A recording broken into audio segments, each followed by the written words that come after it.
Hello and welcome back to another video.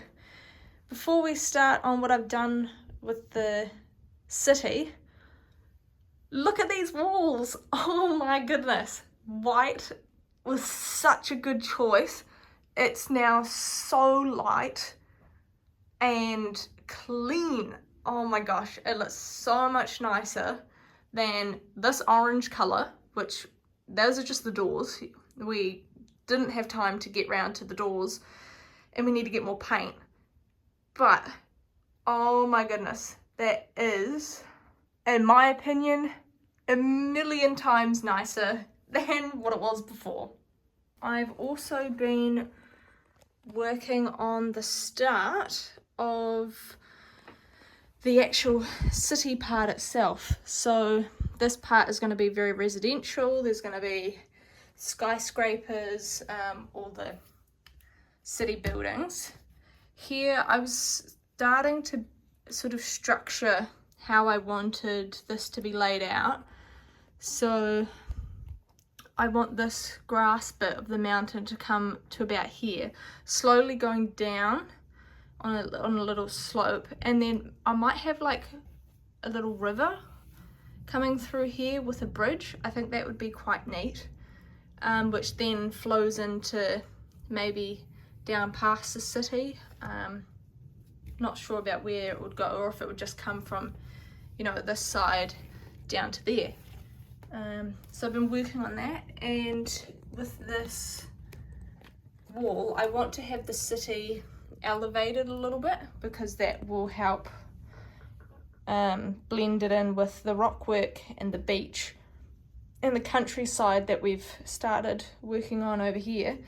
So it will come down like that and then still be raised, but not quite as high as the mountainous area over here. So I've added brown bricks and some plate, light grey, dark grey, some with holes, just to give it like a not quite a retaining wall, but dirt and an underground feel, if that makes sense, like the layers of earth. Another thing I've added is the house I built on a short, if you've seen that. So this is like a little mansion, and it's got a driveway, a pull-in area that's sheltered, a backyard, if you can see it there, with some bushes. In the front here, I thought it was a good idea to have a retaining wall, because that kind of makes sense when you look at it from here. Oh, also ignore the lighthouse, that was literally just, placed there, because I want to maybe have like a boat dock here, a little pier or something on an angle, because I like adding some angles to it. It makes it seem a bit more real, I suppose, and less blocky. It breaks up the blockiness of this, which it's still quite blocky because I haven't added a lot of details and like cheese slopes and stuff, because I want to do that more towards the end. But yeah, I also added these little green sort of seaweed looking, not seaweed, what would you call that, like vines growth. That's more seaweed, this dark green one here. Oh, boat fell over.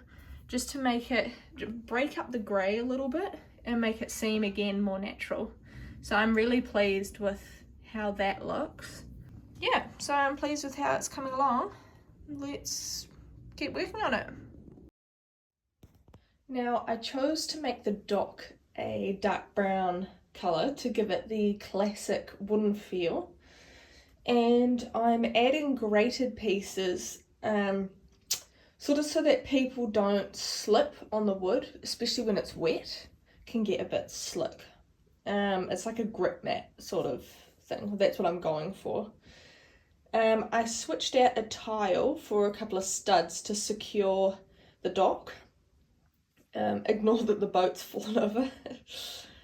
I'm adding a pillar, which is the single stud to support the walkway, and I also decided to make a small gated entrance so that the dock is secure. Here's how the dock looks, and here are the couple of boats I made. The sail is a tooth, and I don't actually know what that other piece is called, like a larger tooth or something, but don't quote me on that. And the base is a jumper, so I wanted different colours because, you know, boats are different colours. Yeah, let me know your ideas for the city in the comments. I will look at all of them. And yeah, having other people's input and ideas is always helpful. Yeah, and thank you for watching, and I'll see you guys in the next one.